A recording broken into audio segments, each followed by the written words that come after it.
The air in the Too military easy. academy's courtyard was sharp that morning, the kind that wakes you up before coffee does. 250 cadets stood in rows, boots polished, uniforms pressed, trying to hide their nerves behind stiff postures. Today was weapons training, the first real step from books and drills into the heart of soldiering. At the front, Sergeant Mallory barked orders, his voice like gravel dragged over steel. He wasn't a man who tolerated weakness. "Today you learn discipline. Today you learn control," he growled. "And no one leaves this yard until you understand the weapon in your hands better than you understand yourselves." The cadets shifted uncomfortably. Rifles gleamed in the sunlight, cold and unfamiliar to many of them. Then, from the edge of the yard, a voice cut through. "Sergeant," said a man in a faded apron, his hands still smelling of onions and grease. "Permission to demonstrate." Heads turned. It was Davis, the cook. Everyone knew him. He whistled when he worked,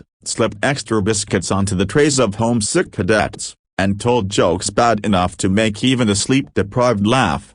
The sergeant narrowed his eyes. "This is no place for kitchen staff, Davis. Back to your pots." But Davis didn't flinch. He stepped forward calmly, his apron flapping in the wind. "With respect, Sergeant, they're scared. I can show them there's nothing to fear." The cadets chuckled nervously. A cook, with rifles? But the sergeant, perhaps out of curiosity or arrogance, tossed a rifle his way. "Fine," Mallory sneered. "Entertain us." The yard fell silent. Even the wind seemed to stop. Davis caught the rifle as if it were an old friend. He dropped to one knee, eyes focused, hands steady. Then a click, snap, clatter. In a blur of the motion, he dismantled the weapon piece by piece, metal parts scattered like puzzle pieces across the stone. The cadets gasped. Then, just as quickly, his hands flew again. Click, snap, lock. In less than 20 seconds, the rifle was whole, gleaming in his grip. Not a mistake, not a wasted motion. When he set it down gently on the ground,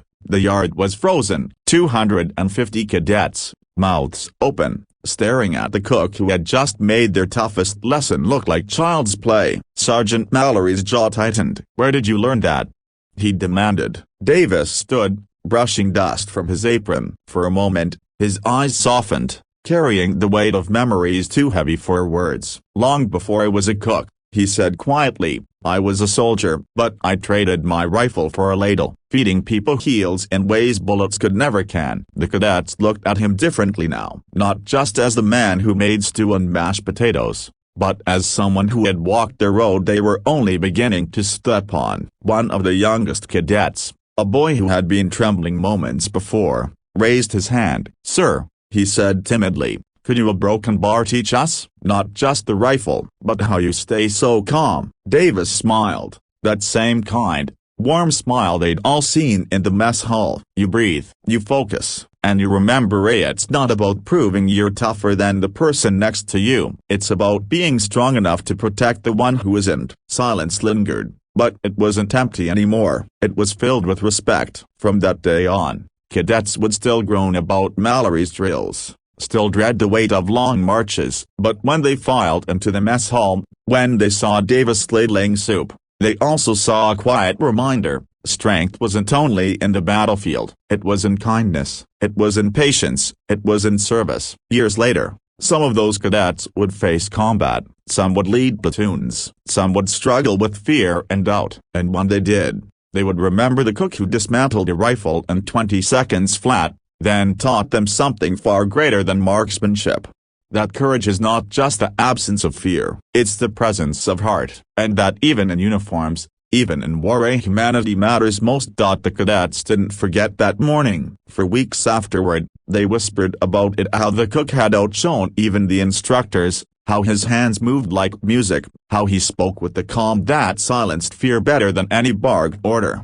But it wasn't the rifle trick that stayed with them, it was what happened after. A week later, a cadet named Harris, a lanky kid from the Midwest, more comfortable with books than bayonets, collapsed during training. His rifle jammed, panic set in, and he froze while the others shouted. He would have been chewed out, humiliated, maybe even sent home. But Davis was there, not on duty, not assigned, just watching from the sidelines with his apron still dusted in flour. He jogged over, knelt beside Harris, and whispered, "Breathe, son, breathe." Fear makes the weapon heavier than it is. Then, gently, he guided the boy's trembling hands. Together they cleared the jam. Davis didn't touch the rifle more than he had to, and he let Harris feel the weight of the success in his own grip. That night, while the cadets ate their rations, Harris found a folded note tucked under his tray. It wasn't signed, but everyone knew whose handwriting it was. Greater than every soldier is scared once. Courage begins the second time you pick yourself up. Word spread. Soon,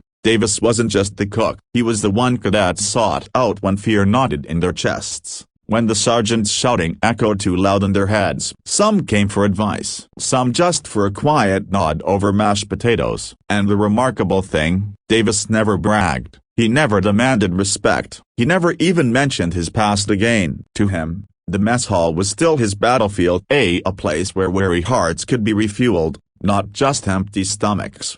The emotional climax. Months later, the academy held its annual inspection. Generals, officials, and families gathered. It was a day meant to show off discipline, skill, and pride. But nerves ran high for many cadets. This was their first chance to prove themselves in front of their parents. During the weapons demonstration, disaster struck. A cadet fumbled his rifle. It clattered across the stone, echoing through the courtyard. Gasps rippled through the crowd. The sergeant's face turned crimson. And then from the back, apron still on, Davis walked calmly forward. He picked up the dropped rifle, turned it over in his hands, and looked straight at the cadet. "You're not broken." "Neither is this." He dismantled it again, faster this time, pieces clinking like wind chimes. They then rebuilt it in less than 20 seconds. But instead of keeping it, he handed it back to the trembling cadet. "Show them what you've learned," he said softly. And the cadet did. His hand still shook, but he got through it. The crowd erupted in applause, not for the rifle, but for the courage it took to stand back up.